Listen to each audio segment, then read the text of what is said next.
자, 견진성사와 첫 번 꼭지는 성령 강림 사건이라는 것.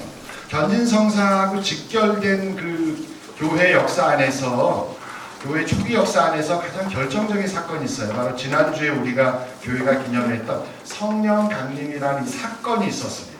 이 사건. 그리고 예수께서도 누누이 공생활 중에 이 성령에 대한 언급을 하셔요. 성령에 대한 언급을 계속해서 하셔요. 왜냐하면 이 성령은 하나님 아버지께서 보내주신 두 번째 구원, 인도자, 진리의 영이신데 성자 예수님을 먼저 보내셨고 또 그분의 사명이 다 완수됩니다. 십자가의 죽음을 통해서 인류의 모든 죄를 짊어지셨고 그리고 나서 그분의 의로움을 보시고 하나님 아버지께서 성령 안에서 성자를 죽음에서부터 부활시킵니다. 이 부활 사건. 예수님의 부활 사건과 함께 이제는 그분의 사명은 완수됐어요. 그래서 당신을 부활의 증인으로서 3년 동안 당신을 동행했던 제자들에게 부활하신 뒤에 부활의 증인이 되게 하시기 위해서 40일 동안의 제자들과 함께 생활하십니다. 부활하신 주님으로서. 그래서 제자들은 깜짝 놀랐죠. 아니 죽었는데 분명히 십자가 위에서 처참히 죽임 당했고 그분이 묻히시는 것도 다 두 눈으로 확인했는데 그런데 주님 말씀대로 그분이 부활하셔서 제자들 앞에 나타났습니다. 이게 믿겨지지 않아가지고 의심하는 제자들도 있었고 무서워 유령이다라고 반응하는 제자들도 있었고 그래서 예수께서는 그들에게 부활 당신이 너희와 함께 생활하던 그 스승 그 예수 그 사람임을 제자들에게 당신을 드러내십니다. 사실은 왜 제자들에게만 나타나셨을까? 이유는 뻔해요. 예수님이 죽었다 부활했는데 예수님을 모르는 이들에게 딱 나타나서 내가 죽었다가 다시 살아난 예수야 라고 말하면 이 사람들은 이해를 못해. 왜? 나는 예수라는 사람을 모르는데? 나는 그 사람을 모르는데? 이름만 들었어. 그런데 제자들은 3년 동안 동가숙 서가식을 했거든요. 함께 3년 내내 같이 지냈어요. 그래서 그분의 그 말투, 그분의 눈빛, 그분의 이 행동, 제스처, 억양, 그분의 식생활, 그분이 어떤 인간적으로 예수님을 너무 잘 알아요. 3년 동안 뭐 줄창 같이 지냈으니까. 줄창 같이 지냈기 때문에 인간적으로 예수님을 너무도 잘 알아요. 그런데 그분의 죽음까지 목격했어. 그런데 다시 살아남다고 얘기하면서 내가 바로 나다라고 예수님이 말했을 때 다른 사람에게 나타났으면 나는 당신에 대해서 모르기 때문에 당신이 죽음을 이기고 부활하신 예수님 나는 모르겠어. 하지만 제자들은 알죠. 제자들은 알아요.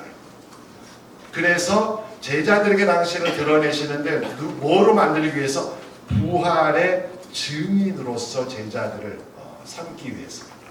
제자들을 삼기 위해서. 그래서 제자들에게 당신을 온전히 다 드러내신 뒤에 예수께서는 이제 사명이 다 끝났음을 알고 아버지께 이제 올라가십니다. 아버지께 올라가십니다. 그러면 이제는 빈자리가 생겼잖아요.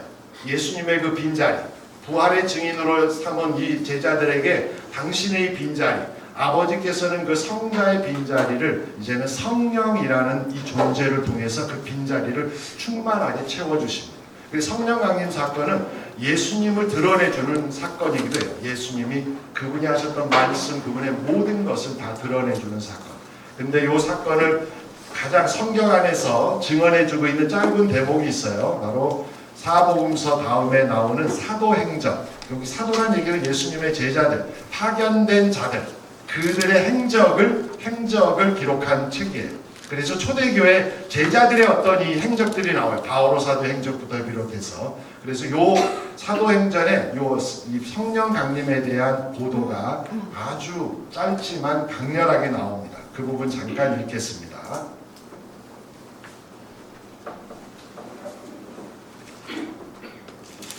사도행전 4장 2장 1절에서 4절입니다. 짧게 읽겠습니다.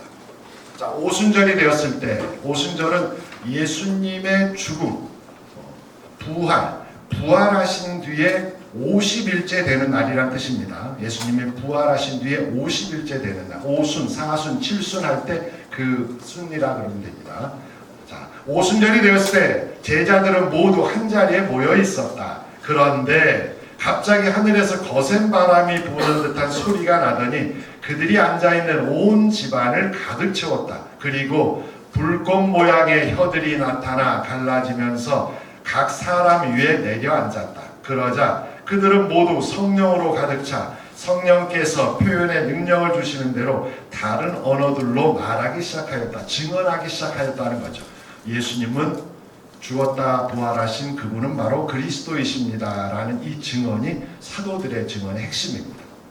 바로 이 사건, 성령의 강림, 제자들 위에 예수님을 믿고 그분께서 특별히 선택한 이들에게, 즉 교회에 성령이 강림한 이 사건. 이 자리에는 성모님도 계셨습니다. 사도들과 함께 기도에 전념하고 계셨기 때문에 성모님과 제자들과 이 공동체에 성령께서 내려오시는 이 사건.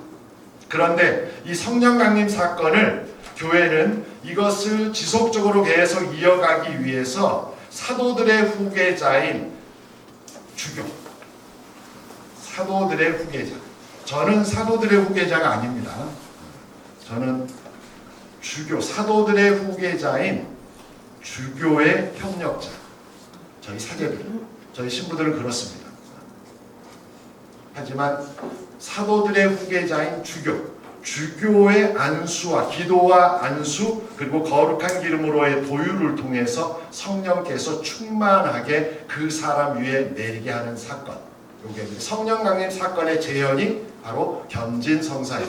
여러분 세례를 통해서 이미 성령을 받았어요. 성령을 받았어요.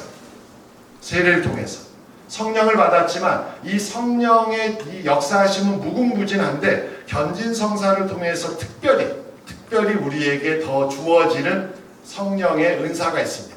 그것이 바로 여러분 지난주에 혹시 미사 참여하셨으면 끝나고 나서 로비에서 성령 칠음 카드라고 해서 한 장씩 이렇게 뽑았어요. 뭐가 나왔습니까? 성령 칠음. 자, 지혜, 그 다음에 통찰, 깨달음, 의견, 이건 식별과 판단력, 용기, 굳셈, 지식이 있고, 그 다음에 공경. 이 공경은 효경이라고 표현되기도 했습니다. 효경, 그 다음에 경외, 두려워함, 거룩한 두려워함. 하느님을 의식하고 하느님을 우리 동양 사상 가운데는 바로 경천에 해당합니다. 경천, 애인할 때 경천. 하늘을 의식하고 두려워하는 것. 인간이 하늘을 의식하지 않고 하늘을 또 두려워하지 않으면 그러면 이제 안하무인이 되죠. 눈에 뵈는 게 없어요. 안하무인이 돼요. 그래서 막 못되게 보는 사람들, 그냥 막무가내로 가는 사람들, 이런 사람들의 어떤 공통점이 있다면 가장 먼저 하늘을 두려워하지 않습니다. 하늘을 두려워하지 않아요. 그래서 이 경외심은 상당히 구약성경 안에서는 하느님을 두려워한다는 것은 모든 지혜의 근본이다라고까지 얘기합니다. 모든 지혜의 근본이다까지 얘기해요. 하느님을 의식한다는 것. 자 그리고 이제 다섯 번째 이의 다섯. 자, 이 성령 강림을 통해서 왜 하느님께서는 예수님의 빈자리로서 부활의 증인으로 삼으신 제자들을 통해서 교회 공동체에 이 성령을 충만하게 베풀어 주시느냐? 그것은 사도들에게 내린 특별한 성령의 은총, 은사인 만큼 사도가 되게 하는 겁니다. 사도가 된다는 얘기는 나도 이제 부활의 증인이 되게 하는 거죠. 그래서 이거를 그냥 사회적으로 그래서 견진성사를 뭐라고 표현하기도 하냐면 성인식이라고 우리 얘기합니다. 그리스도인의 성인식. 성인하고 아이들하고 차이는 분명히 있죠. 아이들도 사람은 똑같은 사람인데 책임에 있어서는 아직은 아이들은 온전히 자신의 삶도 책임지게 먹었고 그리고 누군가의 삶에 있어서 버팀목이 되기에는 아직은 무리죠. 그런데 견진성사를 통해서 사도들이 그 나약한 인간들이 부활의 증인으로서 세상에 나가서 복음을 선포하듯이 견진성사는 바로 이제는 내 약한 신앙이지만 성령에 힘입어서 나도 예수는 주님이라고 당당하게 선포할 수 있는 은총을 입게 하는 것. 그것이 바로 견진성사입니다. 그래서 밑에 한자 한 거 볼까요? 제가 이 한자를 특별히 쓰는 거는 한자를 여러분 공부시키기 위함이 아니라 이 견진이라는 이 말이 실제로 교회가 말하는 이 견진성사를 잘 드러내주고 있어요. 자, 한번 볼까요? 견진할 때 첫 번째 견은 굳을 견자입니다. 굳어질 견, 견고하다, 견과류 할 때 그 견자하고 똑같은 겁니다. 견과류. 그 과일은 과일인데 딱딱하다는 거죠. 그 견자, 견고하다 할 때 그 견자하고 똑같습니다. 그래서 견진성사는 그리스도인을 굳건하게 해준다. 그래서 용기 그리고 신앙을 굳건하게 해주기 위해서 여러 가지 지식과 지혜와 깨달음과 이러한 은총을 주시는 거죠. 이러한 은총. 그래서 강하게 해주는 성사, 그리고 어떠한 것 앞에서도 결코 꺾이지 않는 불굴의 신앙심을 지니게, 그래서 죽음까지도 당당하게 맞서는 신앙인으로 새롭게 태어나게 해준다. 그래서 이 견자는 그런 의미고요. 진은 진격 앞으로 할 때 진이에요. 진급하다 할 때 진이에요. 나아갈 진, 떨쳐 일어날 진입니다. 즉 내가 이제 당당해졌어, 강해졌어. 그러니 이제는 떨쳐 일어나서 전진 앞으로 한다는 거죠. 뭐를 위해서? 부활의 증인 복음을 선포하기 위해서 이제는 진격한다는 뜻입니다. 그래서 견진성사는 한자를 통해서 잘 드러내줘요. 나의 신앙이 무르고 약한 신앙을 단단하게 정말 견고하게 해줌으로써 그 어떠한 시련과 어려움 속에서도 주저함 없이 부활의 증인으로서 내가 나아갈 수 있도록 해주게 하는 성사. 이게 바로 견진성사라는 거예요. 자, 여기서 이제 중간에 세 번째 3의 3을 보면 이제 모든 것의 중심에 예수 그리스도를 두는 삶이라고 할 수 있습니다. 이게 동양적인 의미의 이게 충이에요. 충을 이제 풀어보면 충은 가운데 중자고 마음심이죠. 이걸 합치면 충이 되는 거예요. 그러니까 충이란 얘기는 중심이에요. 그러니까 이제껏 내 삶에 있어서 이제는 좀 뜨뜻미지근했는데 이제는 내가 분명하게 중심을 세우겠다. 내 이 중심에 내가 충실하겠다. 내가 이 중심에 나는 충실하겠다. 이것이 바로 견진성사가 주는 우리의 특별한 은총이라 할 수 있습니다. 그래서 이게 사도 바울의 말씀인데 굵은 글씨, 나에게는 그리스도 예수님이 전부입니다. 다른 것은 다 쓰레기로 여길 뿐입니다. 참 말은 이 고백은 너무 멋진데 참 우리에게는 얼마나 먼지. 우리는 오히려 예수 그리스도를 그냥 하찮고 좀 이렇게 귀찮고 이렇게 이런 걸 여기고 다른 쓰레기 같은 것을 훨씬 더 마치 이게 저 소중한 것인지 내 중심에 놓고 사는 우리들의 모습입니까? 자, 그리고 이제 진짜 이제 굳건해져서 진짜입니다. 진동할 진. 이게 이제 네 번째 행동하는 그리스도인. 이 부분에 대한 이제 나눔입니다. 견진성사. 성경의 증언 마테오 7장 21절 27절인데요. 여기 보면 하늘에 계신 내 아버지의 뜻을 실행하는 이라 하늘나라에 들어갈 수 있다. 그리고 반석 위에 집을 짓는 사람은 슬기로운 사람, 모래 위에 자기 집을 지으는 사람은 어리석은 사람이다. 여기서 이제 공통적으로 나오는 것은 이게 행함이에요. 행한다.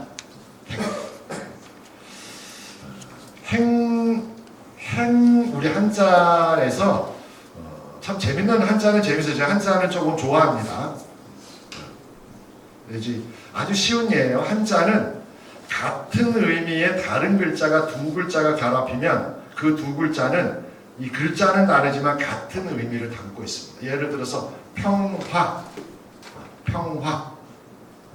평평할 평자에 화야할 자에 화인데 평이 곧 화라는 뜻입니다. 평이 곧 화라는 뜻이. 그러니까 한자는 늘 두 개가 반복되어 나올 때 요 둘은 이 같은 의미를 서로가 서로를 이렇게 도와주는 거죠. 서로가 평이 곧 화다. 여기서 이제 평등이라는 말을 한번 생각합니다. 평등하지 않으면 거기서 어떻게 화목함이 이루어져요? 아니 위아래가 질서가 있고 계급이 있으면 평등하지 않으면 거기서 어떻게 저 주인 양반하고 내 종하고 노예하고 어떻게 서로 화해하면서 살 수 있어요? 화해할 수가 없어요.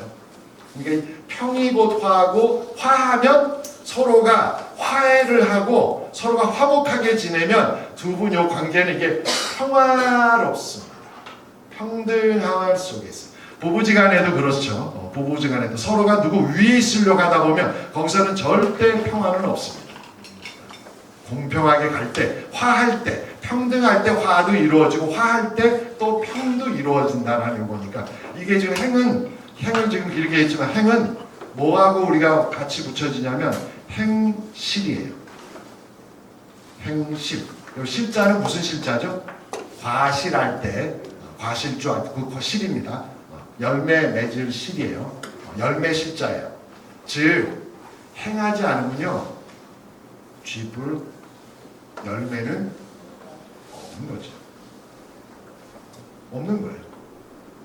이 실은 열매는 행함을 통해서만 나온다. 옛날 우리 옛날 이야기 중에 김서방 저같이 어리석은 게으른 인간 감나무 밑에서 감 떨어지기만을 기다리고 있어.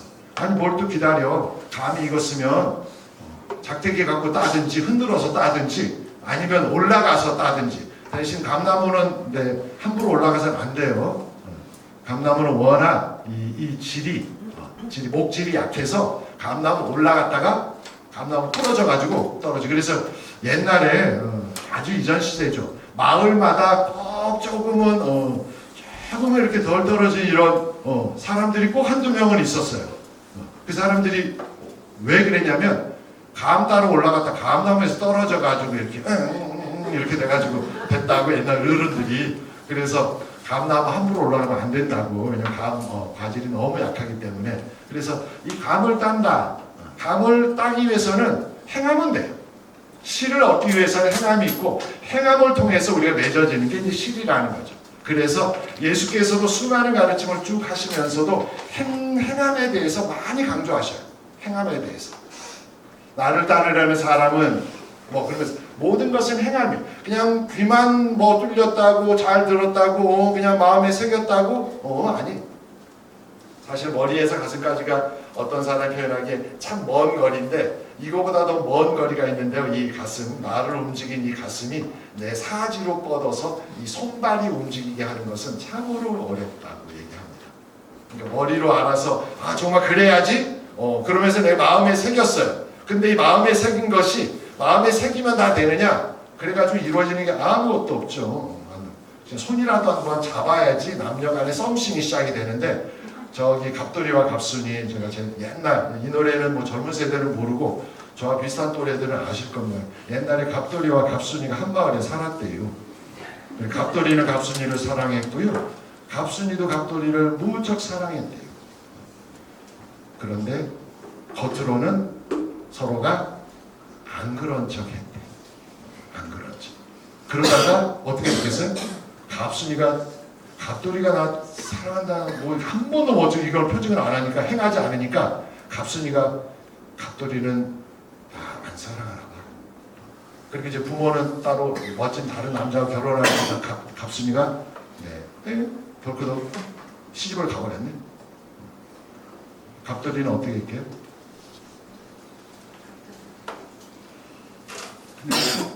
달 보고 한숨 짓고 울었지 뭐 어쩌겠어. 갑순이도 시집가가지고 갑돌이 생각이요. 이렇게 아주 재밌는 옛날의 노래들. 이 노래 중에 실제로 이 행한다는 것이 얼마나 중요한지 복음 안에서도 누누이 나옵니다. 누누이 나와요. 누누이.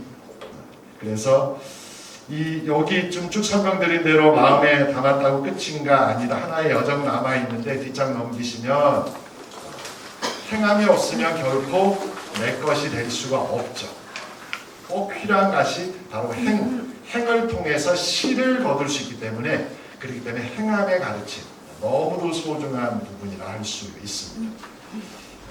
그래서 이 수많은 성인들이 공통적으로 말하는 것 중에 하나는 신앙생활은 무엇이냐? 생활. 그것은 거룩한 습관이라 할 수 있다라고 표현합니다. 거룩한 습관. 여러분 저마다 습관이 있으시죠? 습관이 있어요. 아침에 일어나는 거, 또 여러분 밥 먹는 거, 여러분 걷기를 하든 산을 타든 여러분이 혹시나 취미생활로 어떤 운동을 한다고 한다면 아니면 여러분의 취미생활 저 같으면 이제 독서, 책 읽는 거 워낙 좋아해서 독서도 내공이 없으면요 습관이 안 들면요 책 한 권을 읽는 건 둘째 쳐놓고 몇 페이지를 못 넘어가. 몇 페이지만 넘어가면 갑자기 눈이 어지러지하고 집중도 안 되는 것 같고 그래서 맨날 책 읽다가 또 습관이 안 들이면 덮어버리고 읽다가 덮어버리고 그래서 1년에 책 한 권 우리 한국 사람 1년에 책 한 권 안 읽어요. 근데 제가 1조를 아니고 저는 1년이면 책을 몇 권 읽고 한 100권은 넘게 읽을 거예요. 책 읽는 것도 이제 습관의 문제니까, 습관. 그리고 짧은 책에서 좀 더 큰 책, 뭐 이러면서 굵은 책, 뭐 소설, 긴 뭐 장편의 어떤 이런 것도 어떤 습관을 들였을 때만 가능한 거. 근데 이게 독서만이 아니라 삶은 거룩한 습관이라 할 수 있어요. 꾸준하게 나를 잘 지켜가는. 근데 이 습관은 하루아침에 생기지 않죠. 습관은 하루아침에 생기지 않습니다. 여러분 몸에 밴 습관은 정말 장고의 세월 속에서 서서히 내가 이제 생겨나는 습관이에요. 그래서 좋은 습관은 참 이거 잃어버리기가 쉽지 않지만 나쁜 습관도 내가 몸에 배웠는데 여러분 마음 먹는다고 나쁜 습관이 한순간에 없어지더라고요.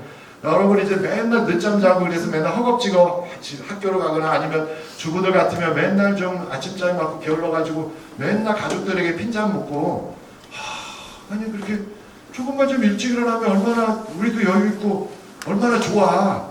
그런데 이 잘못된 악습, 조금 부족한 이 습관도 이거를 극복하는데요, 개선시키는데도 마음 먹는다고 되는 게 아니잖아요. 정말 세월이 필요해요. 세월이 필요해. 그러면 아주 작은 것부터 여러분이 습관을 들이면 됩니다. 예를 들어서 여러분 기도.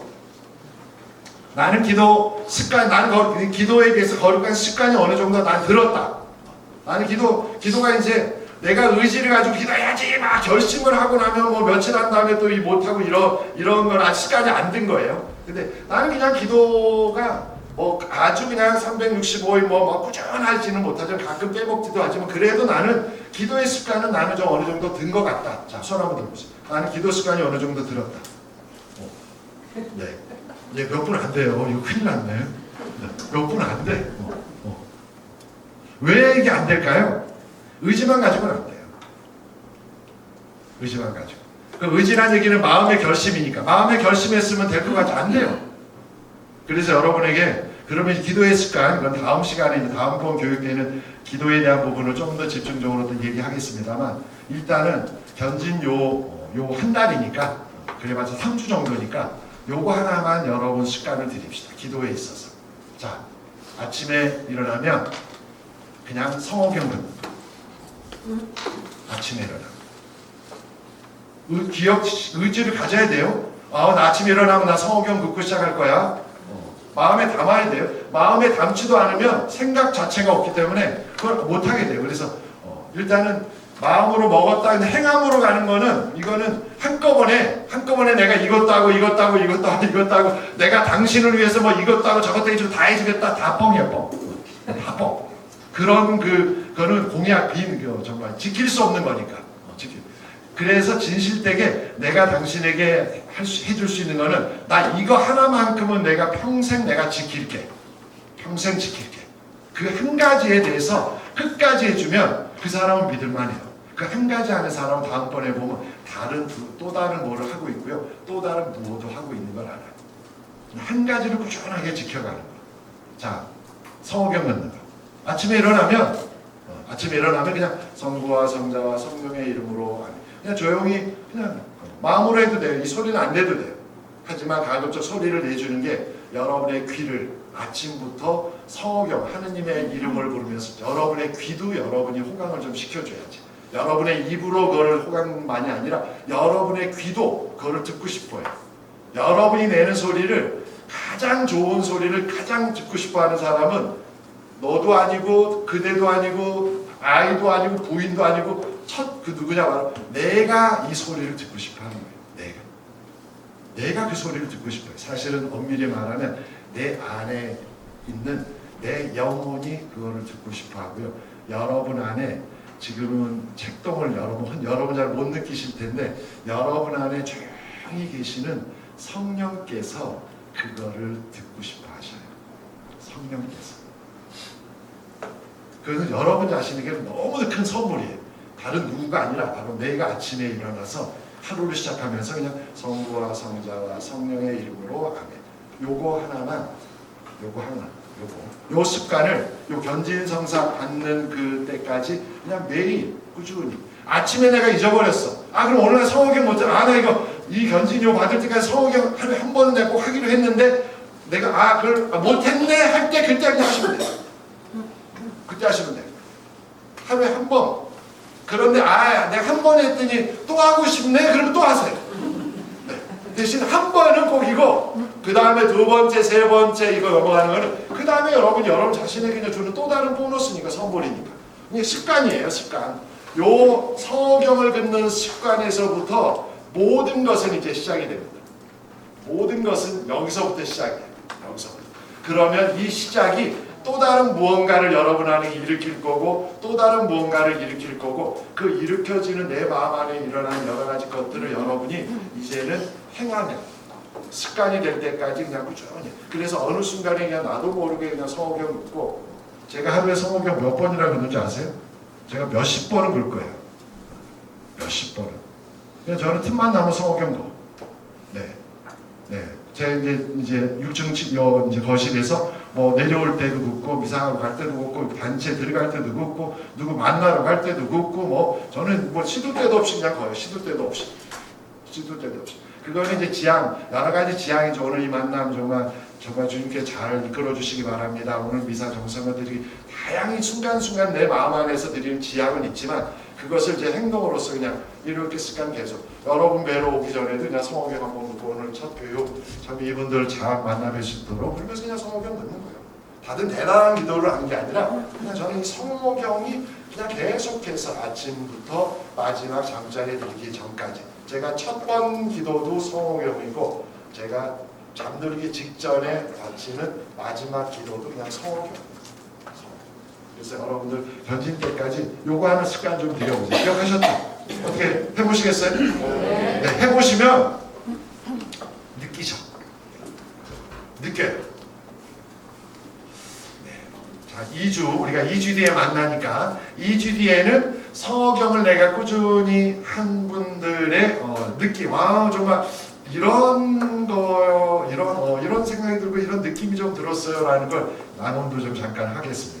자, 그 다음에 이제 다섯 번째, 세상 속의 그리스도인의 성사, 그리스도의 성사인 그리스도인. 네. 여기서 이제는 우리 신앙인이니까 신앙인에 대한 예수님의 가르침을 몇 곡지로 담았어요. 소금과 빛의 비유, 너희는 세상의 소금이다. 두 번째는 너희는 세상의 빛이다. 여기 예수님의 이 말씀 가운데 이 사도라는 건 누구냐? 예수는 주님이라고 이렇게 선포한다는 게 이 사도가 되어서 부활의 증인이 된다는 것은 무엇이냐?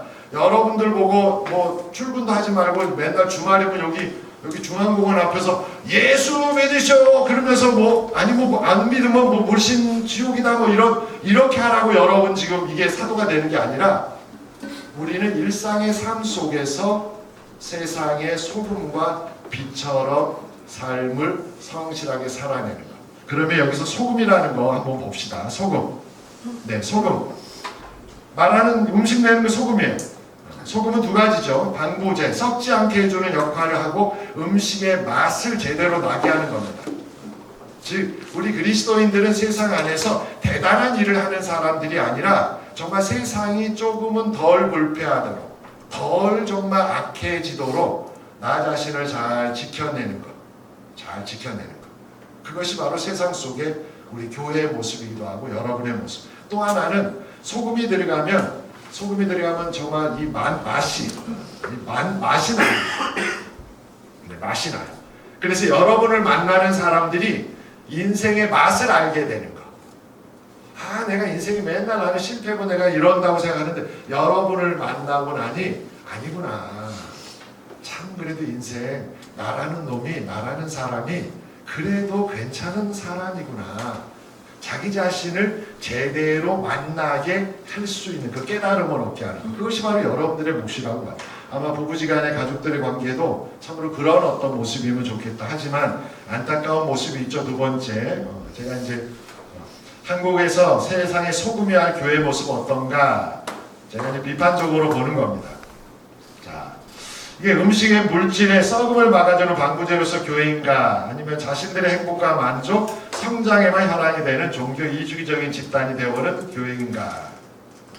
여기서 차이는 소금은 녹아야 됩니다.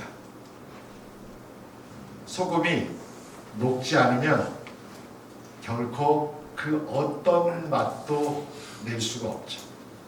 근데 소금이 녹지 않으면 소금 알갱이가 각져 있어요. 상당히 각져 있어요. 굵은 소금 여러분 손으로 이렇게 한번 잡아보면 아시잖아요. 상당히 각져 있어요. 각져 있어요. 이것이 녹아야지만 소금의 몫을 원래 모습으로 갈 텐데 이 소금이 녹지 않으면 나는 세상에 너희는 세상의 소금이다라는 이 교회가 우리 그리스도인들이 이 천주교 신자애들이 자신을 녹이는 즉 나를 조금은 낮춰주고 나를 조금은 포기하고 내 것을 조금 양보하는 나를 죽이는 그러한 어떤 모습을 통해서만 소금이 될 수가 있는데 그렇지 못할 때 소금이 녹지 않고 그냥 같이 있으면 이 소금은 아주 나쁜 것이 됩니다. 아주 나쁜 것이 되죠. 여러분 소금이 녹아야 되는데 소금이 안 녹고 그냥 그대로 내 안으로 들어왔다 그러면 얼마나 이게 까칠까칠하니 따가워. 그래서 소금의 원래 모습은 여기서 이제 세상의 소금이다라고 말씀하실 때 예수님께서는 그러기 위해서 너희를 죽여야 너희를 내려놓아야 할 때가 많은 그것을 통해서만 너희는 세상의 소금이 될 수 있다는 거죠. 근데 오늘날에 우리 천주교를 포함해서 이 개신교의 수많은 그리스도인들의 교회 공동체가 있는데 대표적으로 사회적 문제를 이번에 일으켰던 신천지도 그렇고 여러 종교들이 있습니다. 그리스도교 교회들이 있는데 공통적으로 좀 많은 경향들이 세상의 소금이기보다 그냥 지네들을 위한 어떤 모습으로 많이 종교 집단 이기주의적인 모습을 많이 띱니다. 세상이 어떻게 돌아가든 그냥 우리끼리 잘 지내자. 우리만 하나님의 복 받으면 되지 뭐. 근데 그 사람들이 복이라고 말하지만 사실 하나님께서는 그 종교 집단에 그러한 종교 집단에는 복을 주시지 않습니다. 인간적인 지혜가 그냥 그런 어떤 모습으로 흐르고 있기 때문에 또 하나는 이제 세상의 빛이다라고 하는 겁니다. 빛. 자, 빛. 여러분이 지금 빛이 있으니까 우리가 이렇게 봐요. 빛이 있으니까. 근데 빛은 이 빛이라는 이 존재는 드러냄이죠. 밝혀주는 겁니다. 밝혀주는 거. 근데 이게 밝히는 게 늘 좋을 걸까?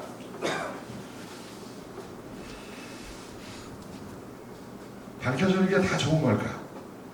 인간의 시력의 한계가 있죠. 여러분 벽 너머에 저 뒤에 거는 안 보이죠? 안 보여요. 우리는 천리안이 아니니까. 근데 인간이 천리안을 가지고 있다. 이 투시의 시력도 가지고 있다. 그러면 이게 좋은 일일까요? 아니면 참 감당하기 버거운 일일까요? 버겁죠. 버거워요. 나는 여기서도 내가 천리안을 가지고 있고 이 투시를 다 할 수 있다 생각하면 내 지금 집에서 뭔 일이 벌어지는지 우리 아이들이 지금 학원에 가서 공부를 하고 있는지 딴짓 하는지 이게 지금 다 안다고 생각해 보세요. 감당할 수가 인간은 우리가 감당할 수가 없는 거죠. 이 빛이라는 것은 그만큼 이중성이 있어요.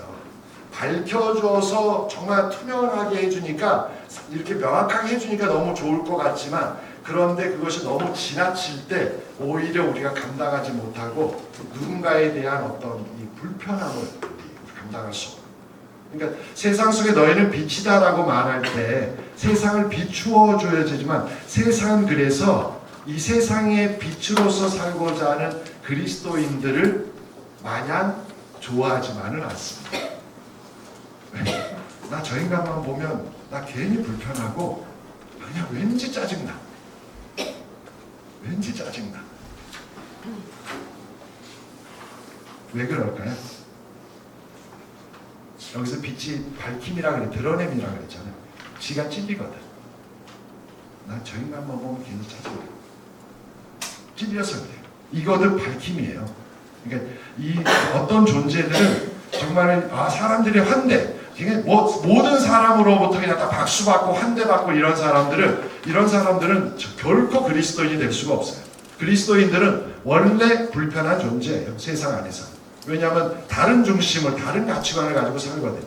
세상 사람들이 이것이 전부다라고 얘기할 때 그리스도 천주교 신자들은 글쎄 그게 정말 그렇게 중요하고 그게 전부일까? 다른 어떤 삶을 살기 때문에. 그렇기 때문에 세상 사람들이 그리스도인을 만나면 불편해할 수 있습니다.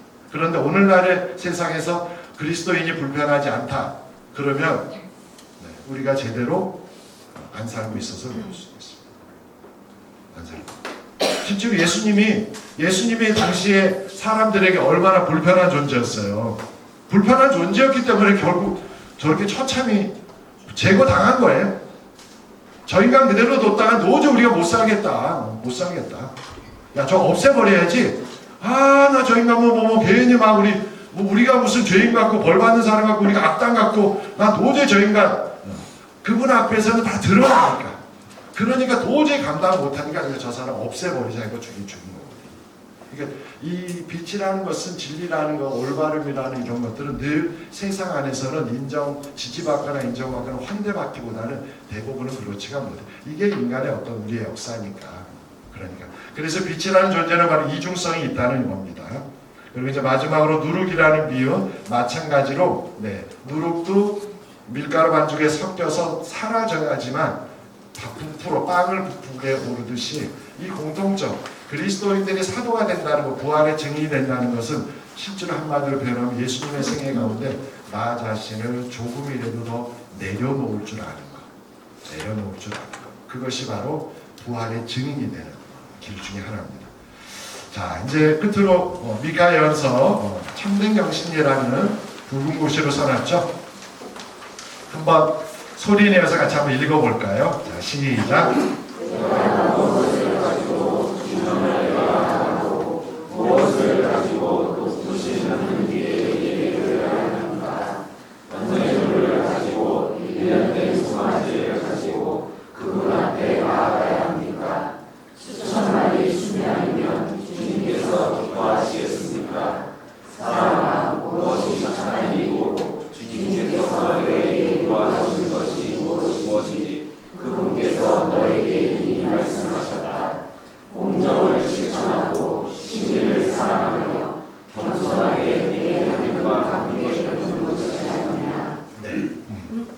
내 하느님과 함께 걷는 것이 아니냐.